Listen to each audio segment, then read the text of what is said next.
Hello नमस्कार दोस्तों, स्वागत है आपका एक और नए सेशन में। आज हम नागरिकता का पूरा सेशन कवर करने वाले हैं। तो चलिए हम नागरिकता के बारे में पढ़ना शुरू करते हैं। तो सबसे पहले जो दिया है आपका नागरिकता जो है, भारतीय नागरिकता से संबंधित प्रावधान जो है संविधान के बारे में देखा जाए तो संविधान के भाग 2 के अनुच्छेद 5 से 11 तक में जो है नागरिकता के बारे में बात किया गया है। तो अनुच्छेद 5 से 11 सबसे पहले हम देख लेते हैं। अनुच्छेद 5 में जो है संविधान के प्रारंभ पर नागरिकता जो है दिया गया है। संविधान लागू होने के समय निम्नलिखित व्यक्ति जो है भारतीय नागरिक हो, जैसे जो व्यक्ति जो है भारत में जन्मा था या जिसके माता पिता में से कोई एक भारत में जन्मा था, या वह व्यक्ति जो संविधान लागू होने से ठीक पहले कम से कम 5 वर्ष से भारत में सामान्य रूप से निवास कर रहा था। अर्थात जब हमारा संविधान लागू हुआ 26 जनवरी 1950 को, तो उससे ठीक 5 साल पहले से जो व्यक्ति भारत में रह रहा था वो संवैधानिक रूप से जो है नागरिक माना जाएगा। अगला जो है आपका अनुच्छेद 6 में जो दिया गया है, भारत से पाकिस्तान से भारत आए व्यक्तियों की नागरिकता के बारे में इसमें दिया गया है। उसमें दिया गया है जो व्यक्ति पाकिस्तान से भारत आया और उसके माता पिता या दादा दादी में से कोई एक भारत में जन्मा था, वह निम्न शर्तें पूरी करने के बाद भारतीय नागरिक बन सकता था। तो इसकी शर्तें क्या थी? तो 19 जुलाई 1948 से पहले आने वाले के लिए जो था वो अलग से प्रावधान रखा गया था। उसके तहत जो है वो भारतीय नागरिक बन सकते थे। अगला जो है 19 जुलाई 1948 के बाद जो आने वाले थे वो रजिस्ट्रेशन कराकर जो है अपना भारतीय नागरिक बन सकते थे। अगला जो है आपका अनुच्छेद 7 में दिया गया है, भारत से पाकिस्तान गए व्यक्तियों की नागरिकता। अर्थात यहाँ संविधान लागू हुआ उसके बाद जो है भारत से कुछ लोग जो है पाकिस्तान गए थे, तो उन्हें पाकिस्तान अच्छा नहीं लगा, तो वो पुनः यदि भारत आए हैं तो इसके लिए उनको कुछ शर्तें पूरी करनी पड़ती थी, तब वो भारत के नागरिक माने जाते थे। जैसे 1 मार्च 1947 के बाद जो भारत से पाकिस्तान गए व्यक्ति सामान्य रूप से भारतीय नागरिक नहीं माने गए हैं, क्योंकि वो भारत से पाकिस्तान में चले गए थे। तो लेकिन पुनर्वास या स्थायी वापसी के परमिट के साथ भारत लौटने पर निश्चित शर्तों के तहत नागरिकता उनको मिल सकती थी। उनके लिए कुछ अलग शर्तें रखी गई थी। अगला है आपका अनुच्छेद 8, विदेश में रहने वाले भारतीय मूल के लिए व्यक्तियों की नागरिकता के लिए। तो जो व्यक्ति या उसके माता पिता या दादा दादी में से कोई भारत में जन्मा था तथा वह भारत से बाहर रह रहा था, वह भारत के राजनयिक काउंसलर प्रतिनिधि के पास पंजीकरण कराकर नागरिक बन सकता था। जैसे संविधान के समय कुछ लोग जो थे विदेश में थे, उनका कुछ उद्देश्य था, उनके कारण वो विदेश में थे, तो वो जो है वहां पर भी उनके बच्चों का जन्म हुआ, वो जो है भारतीय दूतावास में अपना पंजीकरण कराकर वो भारतीय बन सकते थे। उनके लिए यह प्रावधान था। अगला आपका अनुच्छेद 9 में, विदेशी नागरिकता प्राप्त करने पर यदि कोई व्यक्ति स्वेच्छा से किसी विदेशी राज्य की नागरिकता प्राप्त कर लेता था तो वह भारतीय नागरिक नहीं रहेगा, क्योंकि भारत में जो है एकल नागरिकता है। यदि आप किसी विदेश में जाकर अपनी नागरिकता लेते हैं तो यहाँ से भारत से आपकी नागरिकता स्वतः खत्म कर दी जाती थी। भारत में एकल नागरिकता का सिद्धांत है, दोहरी नागरिकता की व्यवस्था नहीं है, तो इसलिए यहाँ पर जो है आपका नागरिकता खत्म कर दिया जाता था। अगला जो था आपका अनुच्छेद 10 में है, नागरिकता के अधिकारों की निरंतरता। जो व्यक्ति उपर्युक्त प्रावधानों के आधार पर भारतीय नागरिक है या माना जाता है, वह संसद द्वारा बनाए गए कानूनों के अधीन भारतीय नागरिक बना रहेगा। अगला है आपका अनुच्छेद 11, संसद की शक्ति। संसद को जो है नागरिकता के संबंध में कानून बनाने की शक्ति प्रदान की गई है। इसी शक्ति के तहत जो है नागरिकता अधिनियम 1955 बनाया गया। जो है संसद जो है आपकी नागरिकता के लिए कानून बना सकता है। तो जो है इसका आप देखेंगे तो 1955 में जो है एक कानून बनाया गया था, संसद ने एक कानून बनाया था नागरिकता के लिए। इसकी जो महत्वपूर्ण कुछ बातें हैं उसको हम देखते हैं।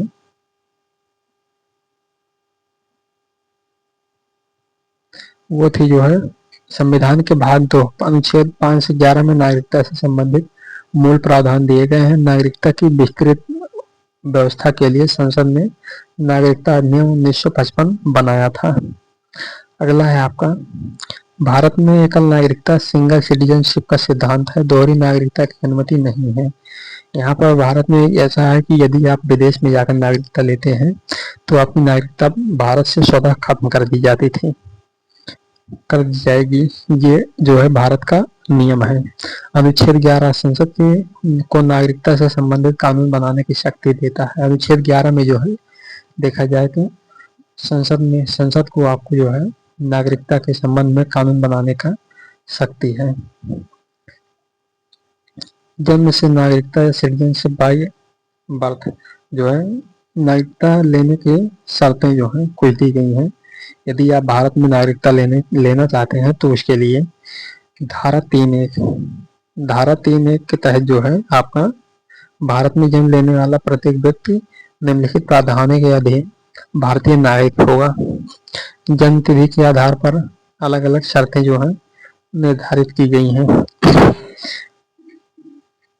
जैसे 26 जनवरी 1950 से पहले जो जन्म लिए हैं यहाँ पर उनके लिए शर्तें क्या है, जो व्यक्ति भारत में जन्मा था वह भारतीय नागरिक होगा। 26 जनवरी 1950 से पहले जो है जो व्यक्ति भारत में जन्मा था वो भारतीय होगा, या उसके माता पिता की नागरिकता या निवास की कोई शर्त नहीं थी। उसमें उसके माता पिता चाहे विदेशी हो या चाहे माता पिता मतलब दोनों यदि विदेशी होंगे तब भी कोई समस्या नहीं। यदि भारत में वो जन्मा था, भारत में रहना चाहता है और 26 जनवरी 1950 से पहले वो यहाँ पर भारत में जन्म लिया था तो वो जो है भारत का नागरिक माना जाएगा। अगला है आपका 26 जनवरी 1950 से 1 जुलाई 1987 के बीच जो व्यक्ति भारत में जन्मा था उसके माता पिता में से कम एक भारतीय नागरिक था, या उसके माता पिता में से कम एक भारत में सामान्य रूप से निवास करता था। तो जो 26 जनवरी 1950 से 1 जुलाई 1987 के बीच में भारत में जन्म लिए हैं उनमें से जो है उनके माता पिता में से चाहे उनकी माता चाहे उनके पिता जो है कोई ना कोई भारत में जन्म लिया भारत का निवासी हो तभी जो है वो भारत का नागरिक माना जाएगा। अगला है आपका 1 जुलाई 1987 से 2 दिसंबर 2004 के बीच में देखा जाए तो उसके लिए शर्त क्या है, उसके माता पिता दोनों जो है भारतीय नागरिक थे, या उसके माता पिता में से कम एक भारतीय नागरिक था और दूसरा जो है अवैध प्रवासी नहीं था। जैसे जो 1 जुलाई 1987 से 2 दिसंबर 2004 के बीच में जन्म लिया है उनके लिए उनके माता पिता में से चाहे उनके माता पिता दोनों भारतीय नागरिक हो या उनके माता पिता में से कोई एक जो है भारत का मूल निवासी हो, भारत का नागरिक रहा हो, और दूसरा जो है उनके कोई इलीगल तरीके से जो है भारत में ना रहता हो, तो इस प्रकार से जो है वो भारत का नागरिक माना जाएगा, भारतीय नागरिकता उसे मिल सकती है। अगला जो आपको 3 दिसंबर 2004 के बाद जो जन्म लिए हैं उनके लिए ये है कि उसके माता पिता जो है दोनों भारतीय नागरिक थे, या उसके माता पिता में से कम एक भारतीय नागरिक था और दूसरा जो है अवैध प्रवासी नहीं था तथा जन्म के समय उसके माता पिता सामान्य रूप से भारत में निवास कर रहे थे। जो 3 दिसंबर 2004 के बाद जो जन्म लिए हैं उनके लिए यह जो है प्रावधान है या शर्त है कि कम से कम एक तो भारतीय नागरिक होना चाहिए उनके माता पिता में से, और जो है बच्चे के जन्म के समय जो है वो भारत में ही रह रहे हों तब वो जो है भारत का नागरिक माना जाएगा। अब अगला जो है अवैध प्रवासी जो होता है उसका मतलब हम बताते हैं। जैसे जो वैध पासपोर्ट या अन्य वैध यात्रा दस्तावेजों के बिना भारत में प्रवेश करे या वैध दस्तावेजों की अवधि समाप्त होने के बाद भी भारत में रहे। जैसे यदि कोई जो है विदेश से आया है और भारत में आकर यदि उसका शादी होता है, विवाह होता है, उसकी जो है बच्चे जन्म लेते हैं, तो यदि वह उसका पासपोर्ट या वीजा जो है इसका खत्म हो जाता है तो एक्सटेंड नहीं करवाता है वीजा, तो वो जो है अवैध रूप से माना जाएगा कि वो अवैध रूप से भारत में रह रहा था, तो वही जो है आपका अवैध प्रवासी कहलाता है। इसके लिए जो महत्वपूर्ण बातें हैं, जन्म से नागरिकता अपने आप मिलती है, किसी आवेदन की आवश्यकता नहीं है। यदि आप जो है भारत में जन्म लेते हैं, अब इस समय जो है जो भारत में यदि आप जन्म लेते हैं तो इसके लिए आपको नागरिकता लेने के लिए कोई जो है जरूरत नहीं है, आप भारतीय नागरिक कहलाएंगे। अगला जो है 26 जनवरी 1950 से पहले जन्मे हर व्यक्ति को बिना किसी शर्त के भारतीय नागरिकता मिलती थी। अगला 3 दिसंबर 2004 के बाद जन्मे व्यक्ति के लिए दोनों माता पिता भारतीय नागरिक या एक भारतीय नागरिक दूसरा अवैध प्रवासी नहीं होना चाहिए, और साथ में जो है सामान्य रूप से भारत में निवास आवश्यक है। आप जो है भारत की नागरिकता लेकर कहीं दूसरी जगह नहीं जा सकते, आप भारत में ही रहिए, तब आप जो है भारत के नागरिक माने जाएंगे। जन्म से नागरिकता के लिए शॉर्ट में देखते हैं तो उसके लिए 26 जनवरी 1950 से पहले जो 26 जनवरी 1950 से पहले जो जन्म लिए हैं वो स्वतः भारतीय नागरिक कहलाएंगे। 26 जनवरी 1950 से 1 जुलाई 1987 के बीच में जन्म लिए हैं, उनके माता पिता में से कम एक भारतीय नागरिक हो या माता पिता में से कम एक भारत का सामान्य रूप से निवास करता था, तब वो जो है आपका भारतीय नागरिक होगा। अगला जो है जुलाई 1987 से 2 दिसंबर 2004 के बीच में जो जन्म लिए हैं उनके माता पिता दोनों भारतीय नागरिक हो या एक भारतीय नागरिक तथा दूसरा जो है वह यूरोप से प्रवास करता हो, तब जो है आपका वो भारतीय नागरिक कहलाएगा। अगला जो आपका 3 दिसंबर 2004 के बाद जो है जो जन्म लिए हैं उनके माता पिता दोनों जो है भारतीय नागरिक हो या एक भारतीय नागरिक तथा दूसरा वैध प्रवासी होना चाहिए। अगला जो है जन्म के समय माता पिता सामान्य रूप से भारत में निवास कर रहे हो, तब जो है आपका वो भारत का निवासी होगा, भारत की नागरिकता उसको मिलेगी। अगला जो है आपका वंश के आधार पर जो है नागरिकता जो मिलती थी। यदि किसी व्यक्ति का जन्म भारत के बाहर हुआ है तो उसे भारतीय नागरिकता उसके माता पिता की नागरिकता के आधार पर मिल सकती है। जैसे यदि कोई बालक जो है विदेश में जन्म लेता है और उसके माता पिता भारतीय हैं लेकिन वो जो है उस समय विदेश में है, तो उनके माता पिता के आधार पर जो है उन्हें जो है भारतीय नागरिकता मिल सकती है। तो 26 जनवरी 1950 से पहले जो जन्म लिए थे व्यक्ति का जन्म जो है भारत से बाहर हुआ हो, उसके माता पिता हो उसके कोई एक जो है भारतीय नागरिक रहा हो, तब उनको जो है भारतीय नागरिकता मिल सकती है। अगला जो है 26 जनवरी 1950 से 10 दिसंबर 1992 के बीच में जो जन्म लिया हो उसके लिए व्यक्ति का जन्म भारत के बाहर जो हुआ हो तो उसके माता पिता नागरिक होने चाहिए, वरना जो है नागरिकता नहीं मिलेगी। अगला जो है आपका 10 दिसंबर 1992 से 3 दिसंबर 2004 के बीच में जो जन्म लिए हैं उनके लिए उसके माता पिता में से कोई एक भारतीय नागरिक होना चाहिए। यदि माता पिता में से एक भारतीय नागरिक हो तो नागरिकता आराम से मिल सकती है।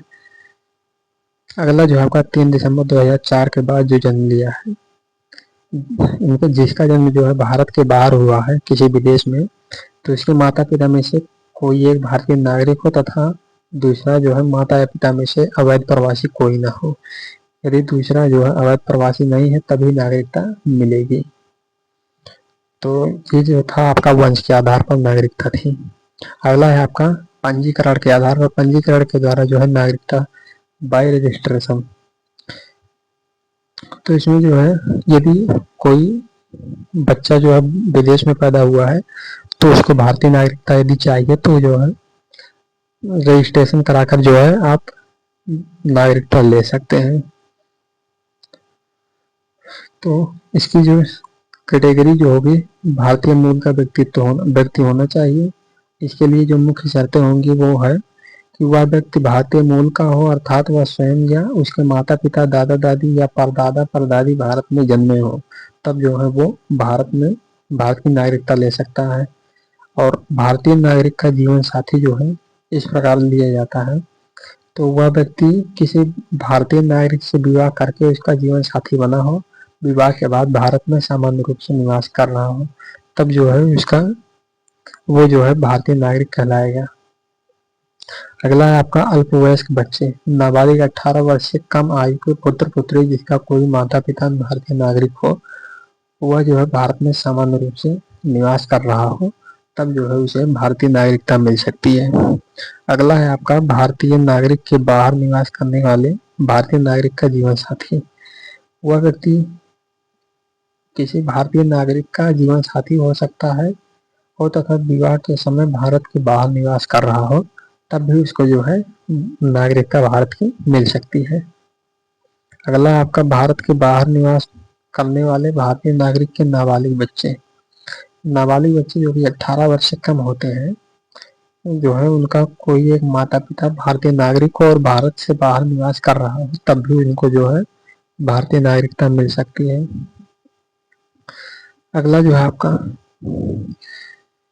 पंजीकरण द्वारा नागरिकता प्राप्त करने के लिए आवेदक को भारत सरकार के समक्ष निर्धारित प्रक्रिया का पालन करना होगा और पंजीकरण किसी भी समय सरकार द्वारा अधिसूचना जारी करके निरस्त किया जा सकता है यदि जानकारी गलत पाई जाती है। तो यदि आप जो है रजिस्ट्रेशन कराते हैं, गलत दस्तावेज लगाते हैं या कुछ गलत झूठी जानकारी देते हैं, तो उस स्थिति में आपकी जो है नागरिकता रद्द कर दी जा सकती है। अगला जो है आपका पंजीकरण द्वारा नागरिकता प्राप्त व्यक्ति की सभी अधिकारों और कर्तव्यों में से भारत के अन्य नागरिकों का समान होता है। जैसे यदि आप बाहर से आए हैं, नागरिकता लिए हैं, तो जिस प्रकार से पहले से रह रहे व्यक्ति को अधिकार प्राप्त होते हैं, इसी प्रकार से नागरिकता लेने के बाद आपको भी सभी अधिकार प्राप्त होंगे। ये जो है आपका नागरिकता लेने के बाद का सब होता है। अगला है आपका देशीयकरण, सिटीजनशिप बाय नेचुरलाइजेशन से। देशीयकरण द्वारा नागरिकता अगर देखा जाए, जब कोई व्यक्ति विदेशी व्यक्ति स्वेच्छा से भारत का नागरिक बनना चाहता है, भारतीय नागरिकता अधिनियम 1955 के प्रावधानों के अनुसार निर्धारित शर्तों को पूरा करता है, तो भारत सरकार उसे देशीयकरण द्वारा जो है उसको भारतीय नागरिकता प्रदान करती है। यदि कोई व्यक्ति जो है विदेश से आया, कोई विदेशी आया और उसे भारत जो है बहुत अच्छा लगा और भारत में वो जो है रहना चाहता है, तो उसे जो है 1955 में जो प्रावधान बना है उसके तहत उसको जो है उसमें जो शर्तें हैं, जो नियम है, उन सबको लागू करके उस विदेशी को जो है भारत सरकार नागरिकता दे सकती है। देशीकरण द्वारा नागरिकता प्राप्त करने की जो है कुछ शर्तें हैं, उनको हम देखते हैं। पहला है आपका भारत में निवास। आवेदन से ठीक पहले 12 महीने में से कम 11 वर्ष,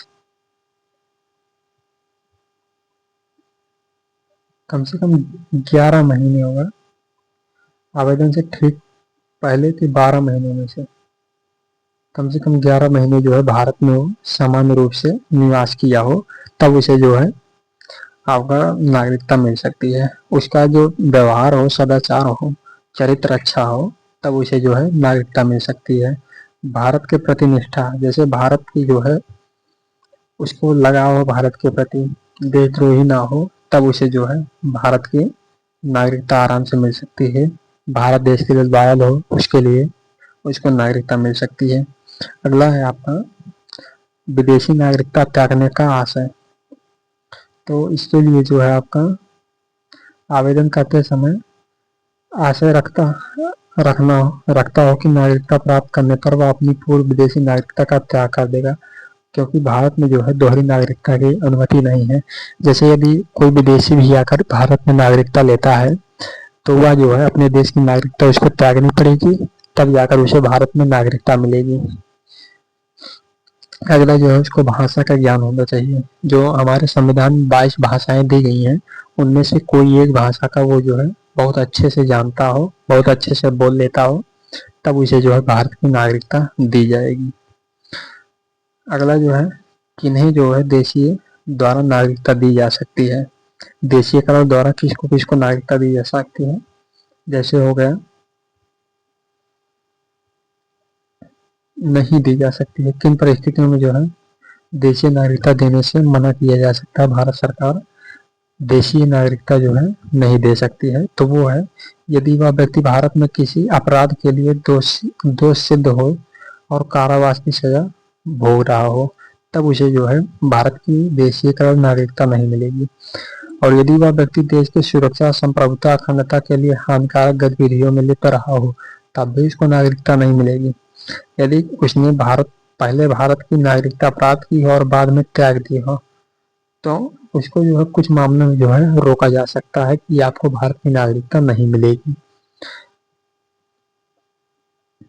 और यदि इसके विरुद्ध नागरिकता देने के लिए भारत सरकार के पर्याप्त कारण हो, जैसे यदि वह कुछ आतंकवादी गतिविधियों में जो है लिप्त हो, देश के लिए हानिकारक हो, देशद्रोही हो, देश से जो है बैंकरप्ट हो गया हो, तब उसको जो है भारत की नागरिकता नहीं मिल सकती है।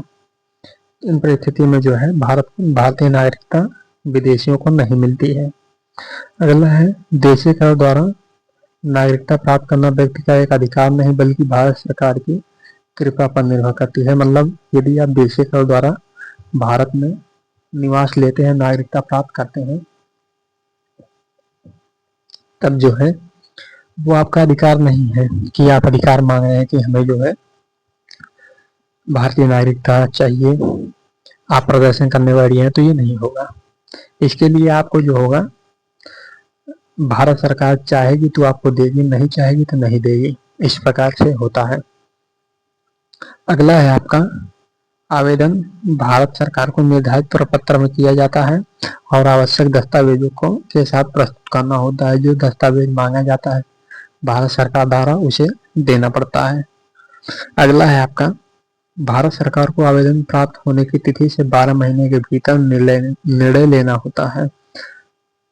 मतलब 1 साल के अंदर में जो है आपको नागरिकता मिल सकती है।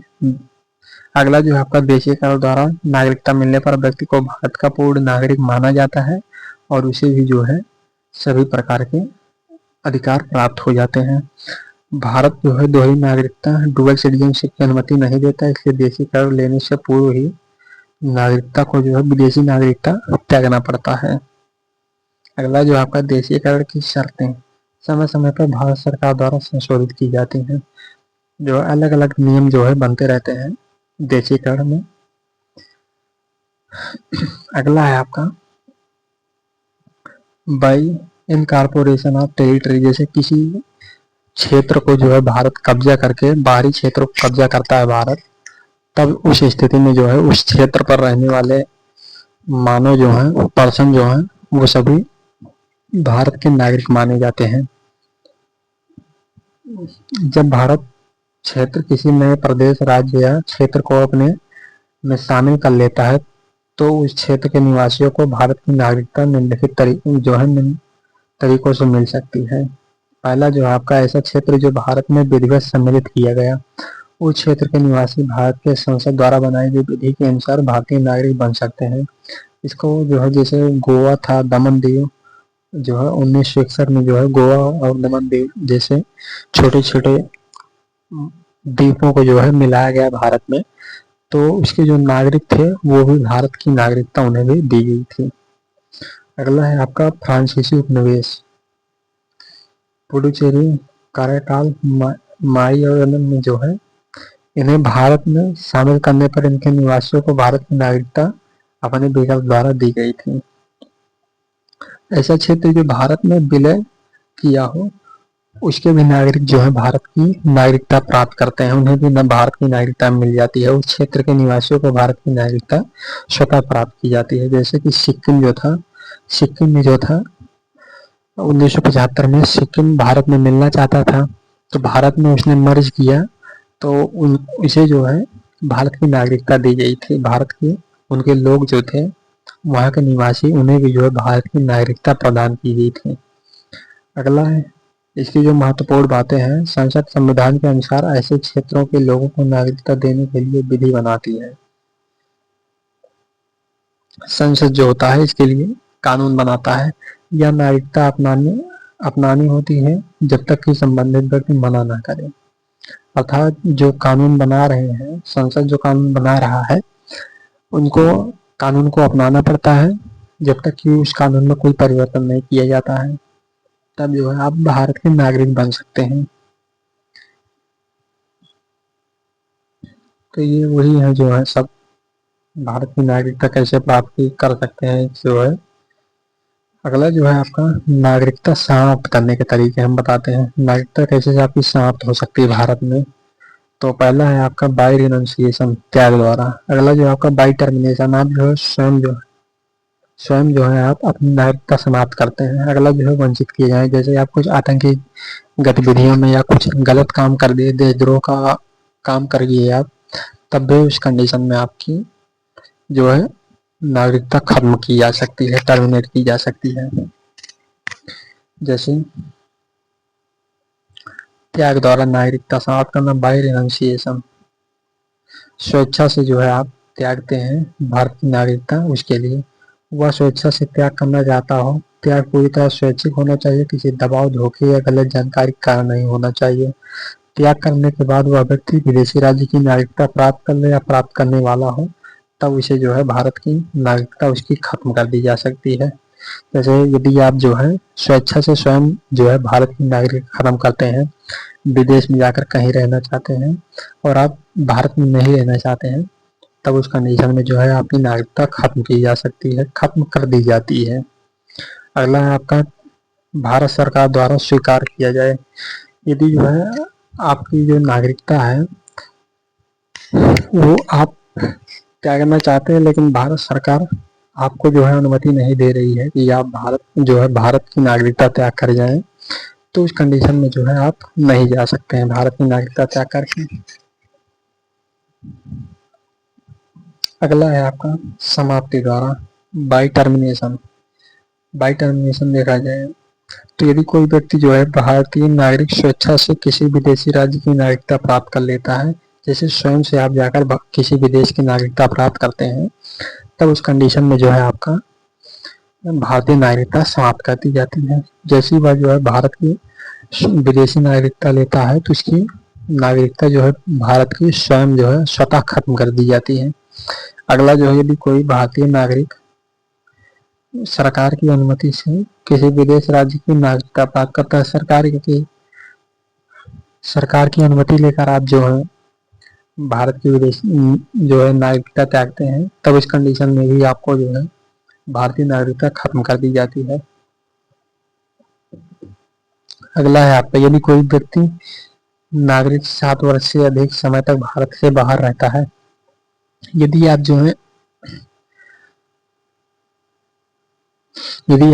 7 वर्ष तक भारत में आते ही नहीं है, आप 7 वर्ष तक किसी विदेश में रहते हैं, आपका कोई जो है परिवार या कोई भी जो है भारत में नहीं रहता है, आप छोड़कर जा चुके हैं, तब 7 वर्ष तक यदि आप नहीं आते हैं भारत, तो आपकी नागरिकता खत्म कर दी जाती है। इस कंडीशन में आपको जो है भारत का नागरिक नहीं माना जाता है। अगला जो है वंचित किया जाना, बाय डिप्रीवेशन ऑफ सिटीजनशिप। जैसे यदि आप जो है कोई गलत काम करते हैं, तो इसके जो है आपको वंचित कर दिया जाता है, आपका नागरिकता खत्म कर दिया जाता है। जैसे यदि नागरिकता प्राप्त करने के तरीके में धोखा, झूठा विवरण या किसी महत्वपूर्ण तथ्य को छिपाया गया हो, तब जो है आपकी नागरिकता जो है खत्म कर दी जाती है। अगला जो है आपका, यदि वह व्यक्ति भारत के प्रति निष्ठा या वफादारी नहीं रखता है, यदि आप जैसे भारत के प्रति आप देशद्रोही वाला काम करते हैं, तो उस समय जो है आपकी नागरिकता खत्म कर दी जाती है।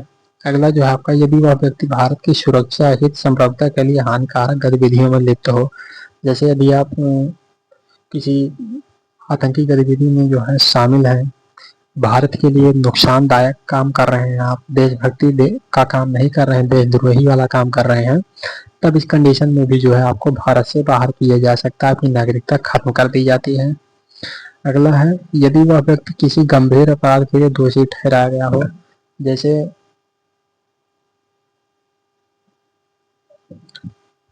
यदि आप जो है कोई ऐसी आतंकी गतिविधि में शामिल है जो कि भारत के लिए हानिकारक है, भारत को जो है नुकसान पहुंचा रहा है, तो वो जो है आपका बहुत गंभीर अपराध कहलाता है।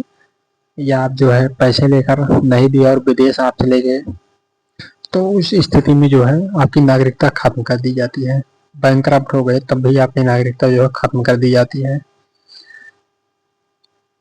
अगला जो है आपका नागरिकता त्याग या स्वीकार से समाप्त होती है। व्यक्ति जो है स्वेच्छा से यदि नागरिकता त्याग देता है और विदेश में जाकर रहने लगता है, तब भी जो है आपकी नागरिकता समाप्त कर दी जाती है। तो वही समय है आपका।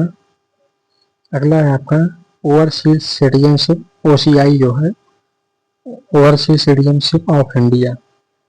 इसमें जो है आपका नागरिकता प्राप्त करने का नियम है। इसमें जो है आपका ये जो है, यह भारतीय मूल के व्यक्तियों को दी जाने वाली एक विशेष सुविधा होती है। यह भारतीय नागरिकता छोड़ने के बाद भी अपना भारत से जीवन भर का संबंध बनाए रख सकता है। यदि आप जो है नागरिकता त्याग लेते हैं और ओसीआई आपने जो है किया हुआ है, तो तब भी आप जो है भारत से रिश्ता जोड़े रख सकते हैं, संबंध बनाए रख सकते हैं आप भारत से। कानूनी आधार पर देखा जाए तो भारतीय अधिनियम 1955 की धारा 7 के तहत प्रावधान है इसका, कि कानूनी आधार पर जो है आप ओसीआई कार्ड के आधार पर आप भारत के साथ संबंध बनाए रख सकते हैं। इसके लिए आवेदन कौन कर सकता है? जैसे भारतीय नागरिक या उसके पूर्वज जो भारत के बाहर के देश के नागरिक हों, जिन्होंने कभी भारतीय नागरिकता ली थी, उनके जिनके माता पिता, दादा दादी या नाना नानी भारतीय नागरिक थे। जैसे यदि आपके पूर्वज जो हैं भारतीय नागरिक हो और इस समय आप जो है भारतीय नागरिक नहीं है, तो उस समय आपके जो पूर्वज जो थे, उस समय वो आप जो है आप इस समय आप ओसीआई कार्ड बनाकर जो है आप भारत से संबंध रख सकते हैं, लेकिन आप जो है भारत के नागरिक नहीं कहलाएंगे। ओसीआई कार्ड की प्रकृति जो होती है वो जो है वो आजीवन वैध होता है या किसी विदेशी पासपोर्ट के साथ जारी होता है। अगला जो है आपका ओसीआई कार्ड धारक के लिए कुछ अधिकार दिए जाते हैं भारत में। वह भारत में बिना वीजा के कभी भी आना जाना कर सकता, आ जा सकता है। भारत में असीमित अवधि तक रहना, वो जो है कभी जब तक चाहे लाइफ टाइम रह सकता है भारत में। भारत में किसी प्रकार की आर्थिक, वित्तीय और शैक्षणिक गतिविधियों को जो है वो कर सकता है, मतलब चाहे व्यापार करना हो या शिक्षा प्राप्त करना हो तो भारत में आकर ये सब कर सकता है बिना पासपोर्ट, बिना वीजा के। अगला जो है आपका भारत में संपत्ति, कृषि भूमि को छोड़कर खरीदना, रखना और बेचने का अधिकार है। आप जो है जमीन खरीद या बेच नहीं सकते, बाकी और सब कुछ। जैसे आप कहीं कोई बहुत बड़ा कॉन्ट्रैक्ट आप खरीद लिए या आप जो है बहुत बड़ी दुकान खोल लिए, भारत में आकर व्यापार कर रहे हैं, ये सब के अधिकार आपको मिले होते हैं। ये जो है भारत में दीर्घकालिक वीजा की आवश्यकता नहीं होती है। आपको जो है भारत में आइए बिना वीजा के आप टहल सकते हैं, घूम सकते हैं, व्यापार कर सकते हैं, पढ़ लिख सकते हैं, ये सब जो है आप कर सकते हैं। अगला जो है आपका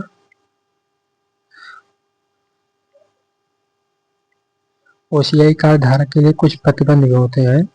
वो है आपका, वह भारत का नागरिक नहीं माना जाएगा, वो भारत की नागरिकता उसको नहीं मिली होती है। तो भारत की नागरिकता जब नहीं मिली होती है तो इससे आपको जो है कुछ ये होता है कि जैसे आप किसी मंत्री पद या कुछ ऐसे सिविल पद पर आप जो है बहुत बड़े पोस्ट पर आप नहीं रह सकते हैं आप आकर भारत में, यही होता है। उसे मतदान का भी अधिकार नहीं होता है। वह किसी संवैधानिक पद, राष्ट्रपति, उपराष्ट्रपति, राज्यपाल आदि पर नियुक्त नहीं हो सकता है। वह संसद या राज्य विधानमंडल का सदस्य नहीं बन सकता है। वह भारत में कृषि भूमि खरीदने का अधिकार नहीं रखता है। कुछ ये होता है आपका ओसीआई कार्ड। अगला जो है भारतीय नागरिकता संशोधन अधिनियम 2019। ये जो है आपका लोकसभा और राज्यसभा द्वारा पारित एवं 12 दिसंबर 2019 को राष्ट्रपति की स्वीकृति प्राप्त इस अधिनियम द्वारा नागरिकता अधिनियम 1955 में संशोधन किया गया है। यह अधिनियम कुछ पड़ोसी देशों गैर मुस्लिम शरणार्थियों को भारतीय नागरिकता प्राप्त करने में छूट देता है। किन किन देशों को इसका लाभ मिलेगा? वो जो है पाकिस्तान हो गया, अफगानिस्तान हो गया, बांग्लादेश हो गया, श्रीलंका जो था पहले शामिल था लेकिन संशोधन के बाद इसको हटा दिया गया है। और किन समुदायों का इसका लाभ मिलेगा? हिंदू हो गए, हिंदू हो गया, सिख हो गया, बौद्ध हो गया, जैन हो गया, पारसी हो गया, ईसाई हो गया, इन सबको जो है इसका लाभ मिलता है। मुस्लिम को नहीं मिलता है। यह मुख्य प्रावधान जो है ये वे व्यक्ति हैं जो 21 दिसंबर 2014 से पहले भारत में आए हैं। इन्हें भारत में नागरिकता प्राप्त करने के लिए निवास की न्यूनतम और अवधि 11 वर्ष जो थी 11 वर्ष या 12 वर्ष, लेकिन इस समय जो है घटाकर 5 वर्ष कर दी गई है। 5 वर्ष आप भारत में निवास किए हो तब जो है आपको नागरिकता मिल सकती है। इन लोगों को जो है वह प्रवासी नहीं माना जाएगा। अगला है आपका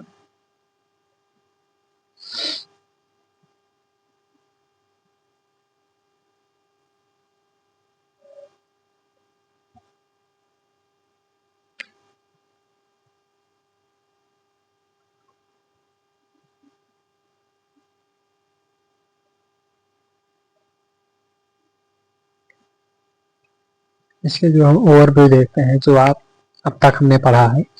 भारत में जो है दोहरी नागरिकता की अनुमति नहीं है, अर्थात भारत का नागरिक किसी अन्य देश में नागरिकता नहीं ले सकता है। यदि कोई भारतीय नागरिक स्वेच्छा से किसी विदेशी देश की नागरिकता ग्रहण कर लेता है तो उसकी भारतीय नागरिकता स्वतः समाप्त हो जाती है। भारत में OCI overseas citizenship of India card धारकों को कुछ सीमित सुविधाएं दी जाती है या पूर्ण नागरिकता नहीं होती है। नागरिकता की हानि के अन्य महत्वपूर्ण बिंदु जो हैं उनको देखते हैं।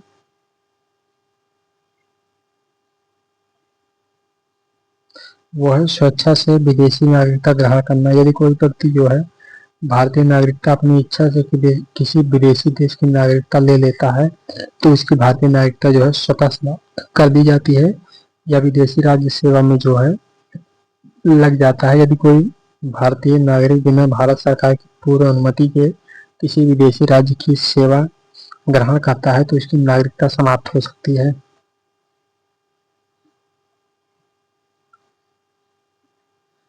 अगला जो है आपका युद्ध के समय दुश्मन देश के साथ व्यापार या संचार करने पर जो है आपकी नागरिकता खत्म कर दी जाती है। धोखा कपट तथा छिपाकर नागरिकता प्राप्त करना, उसमें भी आपकी जो है नागरिकता खत्म कर दी जाएगी। संवैधानिक पद जो है किसी विदेश में जाकर यदि आप कोई संवैधानिक पद ग्रहण कर लेते हैं तब भी आपकी जो है नागरिकता खत्म कर दी जाती है। ये सभी जो है आपके टर्मिनेशन और डेप्रिवेशन में जो है आते हैं, अर्थात आपको जो है वंचित किया जाता है। इस स्थिति में आपको जो है खत्म कर दी जाती है आपकी नागरिकता। अगला जो है आपका माइनर की नाबालिग की नागरिकता जो है, नाबालिग बच्चे की नागरिकता सामान्यतः उसके माता पिता की नागरिकता पर निर्भर होती है। यदि माता पिता दोनों भारतीय नागरिक हैं तो बच्चा भारतीय नागरिक होगा। यदि माता पिता में से एक भारतीय नागरिक है तो बच्चा भारतीय नागरिक माना जाएगा। यदि माता पिता दोनों विदेशी हैं पर बच्चा भारत में जन्मा है तो वह केवल उन्हीं शर्तों पर नागरिक होगा जो जन्म से नागरिकता के नियमों के अनुसार लागू होते हैं, जैसे 1 जुलाई 1987 के बाद आदि वाले। अगला जो है आपका नागरिकता का प्रमाण। नागरिकता के जो कुछ प्रमाण होते हैं, सरकार समय समय पर नागरिकता का प्रमाण जो है निर्धारित करती है। वर्तमान में नागरिकता सिद्ध करने का मुख्य दस्तावेज जैसे पासपोर्ट हो गया, मतदाता वोटर ID कार्ड हो गया, आधार कार्ड हो गया, जन्म प्रमाण पत्र जो हो गया, अभिभावकों का दस्तावेज हो गया, सभी जो है आपके नागरिकता के प्रमाण पत्र हैं। तो ये सभी जो थे आपके, ये जो है आपकी नागरिकता की जो है पहचान है और किस प्रकार से नागरिकता आप ले सकते हैं, किस प्रकार से अपनी नागरिकता जो है खत्म की जा सकती है, इस सब में हमने ये जो है पढ़ा है। मिलते हैं आपसे नेक्स्ट सेशन में, तब तक के लिए नमस्कार।